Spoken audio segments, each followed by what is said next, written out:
फरवरी के मंथ में अगर देखा जाए तो इन्वेस्टर का विश्वास कुछ ऐसे म्यूचुअल फंड पे सबसे ज़्यादा देखने को मिला जहाँ पे गिरावट थोड़ा सा कम देखा गया।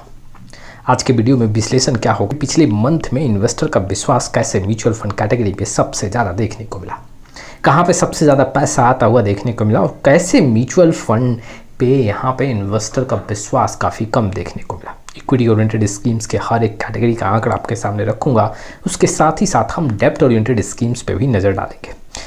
हम ये भी बात करेंगे कि आखिर पिछले मंथ से, जी हाँ फरवरी की बात करूं, अगर मैं जनवरी के मंथ से कंपेयर करूं तो SIP स्टॉपेज रेशियो कितना देखने को मिल रहा है।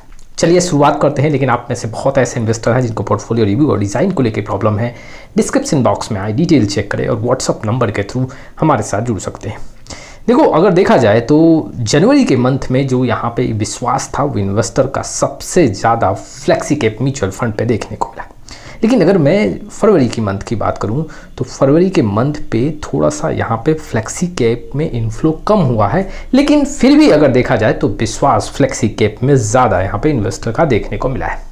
चलिए आंकड़ा मैं रखता हूँ आपके सामने, ठीक आपके सामने इक्विटी ओरिएंटेड स्कीम्स का आंकड़ा रखता हूँ। सबसे पहले यहाँ पे अगर आप देखोगे तो सबसे ज़्यादा जो इन्फ्लो देखने को मिल रहा है वो फ्लेक्सी कैप में 6,924 करोड़ के आसपास, जो कि अगर पिछले मंथ का देखें तो वहाँ से काफ़ी कम होता हुआ देखने को मिला। दूसरे नंबर पे देखें तो म्यूचुअल फंड इन्वेस्टर का सबसे ज़्यादा विश्वास मिड कैप कैटेगरी में है, करीबन 4,000 करोड़ का यहाँ पे इन्फ्लो देखने को मिल रहा है।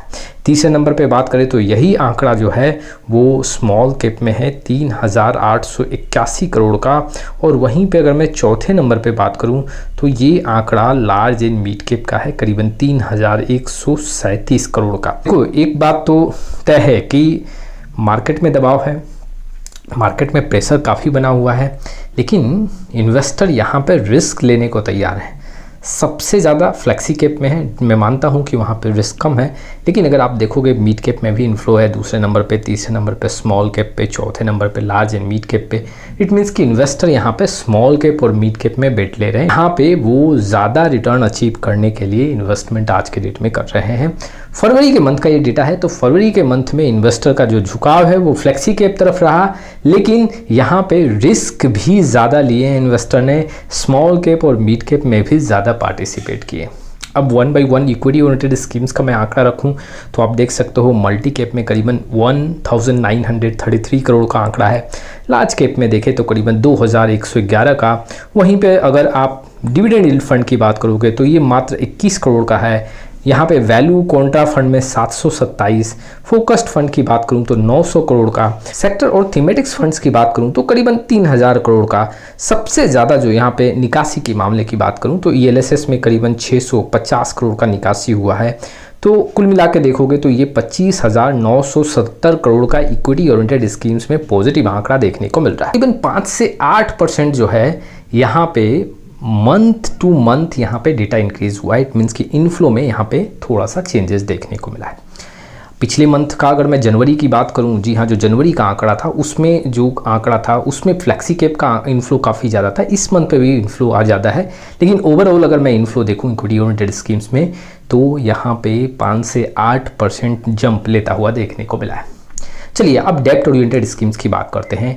डेप्थ ओरिएंटेड स्कीम्स का आंकड़ा देखें तो यहाँ पे कई ऐसे कैटेगरी हैं जहाँ पे निकासी देखने को मिला है, लेकिन ओवरऑल इनफ्लो की बात करूँ तो यहाँ पे पॉजिटिव आंकड़ा देखने को मिला है। जैसे कि आप देख सकते हो टोटल 42,000 करोड़ के ऊपर का इनफ्लो देखने को मिल रहा है, और यहाँ पे सबसे ज़्यादा जो पैसा आता हुआ देखने को मिल रहा है वो आप देख सकते हो लिक्विड फंड में करीबन 59,000 करोड़ का यहाँ पे पॉजिटिव इनफ्लो देखने को मिल रहा है। निकासी की बात करूं तो सबसे ज़्यादा जो निकासी है वो ओवरनाइट फंड में है, करीबन 14,000 करोड़ का निकासी देखने को मिला है। 1 by 1 आंकड़ा देखोगे तो यहाँ पे आप देख सकते हो अल्ट्रा शॉर्ट ड्यूरेशन फंड में करीबन 4,000 करोड़ के ऊपर का निकासी है। वैसे ही अगर आप नोटिस करोगे तो लो ड्यूरेशन फंड में 2,328 करोड़ का पॉजिटिव इनफ्लो है। मार्केट फंड में करीबन 6,266 करोड़ का पॉजिटिव इनफ्लो है। वहीं पे शॉर्ट ड्यूरेशन फंड में निकासी है करीबन 1,900 करोड़ का। मीडियम ड्यूरेशन फंड में भी निकासी देखने को मिल रहा है। वहीं मीडियम टू लॉन्ग ड्यूरेशन में भी आंकड़ा यहाँ पे नेगेटिव है, लॉन्ग ड्यूरेशन फंड का भी आंकड़ा नेगेटिव है। कॉर्पोरेट बॉन्ड फंड और यहाँ पे बैंकिंग एंड PSU फंड में भी आंकड़ा नेगेटिव देखने को मिल रहा है। तो सबसे ज़्यादा जो पैसा लगा है वो लिक्विड फंड में, उसके चलते ओवरऑल जो है जो डेप्थ फंड का इन्फ्लो है वो 42,000 करोड़ का पॉजिटिव देखने को मिला है। अब चलिए आपके सामने जो आंकड़े रख रहा हूँ वो मैं हाइब्रिड कैटेगरी का रख रहा हूँ। हाइब्रिड कैटेगरी में अगर आप देखोगे तो टोटल इनफ्लो करीबन 12,000 करोड़ का है। सबसे ज़्यादा जो पैसा आता हुआ देखने को मिल रहा है मल्टी एसेट एलोकेशन फंड में। दूसरे नंबर पे अगर हम देखें तो ये आंकड़ा जो है वो dynamic asset allocation balance advantage fund है।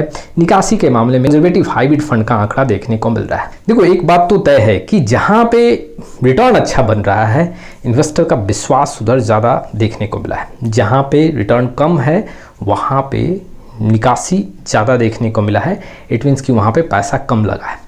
जैसे कि देखो अगर ELSS कैटेगरी में देखोगे तो वहाँ पे इन्वेस्टर का विश्वास कम है, धीरे धीरे लोग पैसा निकालते हैं वहाँ पे सिर्फ टैक्स बेनिफिट के लिए। जी हाँ, मार्च 31 के पहले कुछ वहाँ पे इन्वेस्टमेंट ज़्यादा देखने को मिलता है और ओवरऑल आपको हर साल वहाँ से पैसा निकलता हुआ देखने को मिलेगा। इक्विटी ओरिएंटेड स्कीम्स में इन्वेस्टर का विश्वास झुकाव किधर है वो तो आपने देख लिया।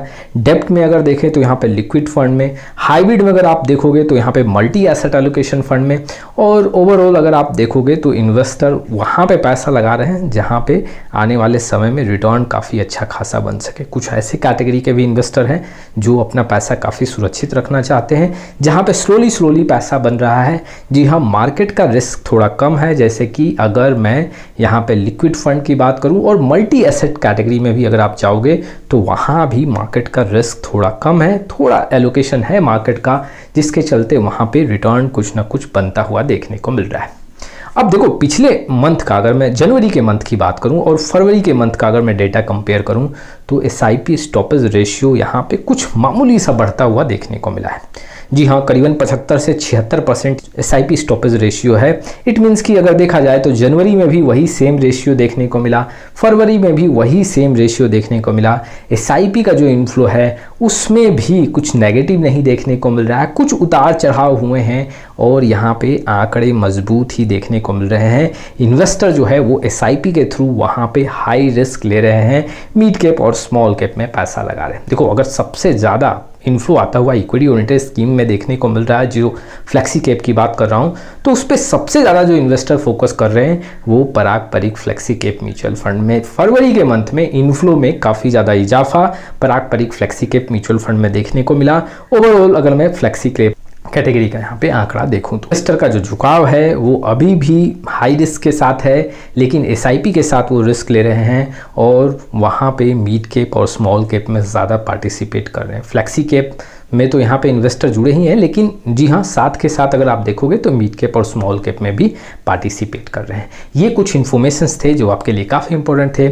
आपका क्या राय इस वीडियो को लेकर कमेंट बॉक्स में जरूर आए। फिर मिलेंगे एक नए वीडियो के साथ, तब तक के लिए जय हिंद जय भारत।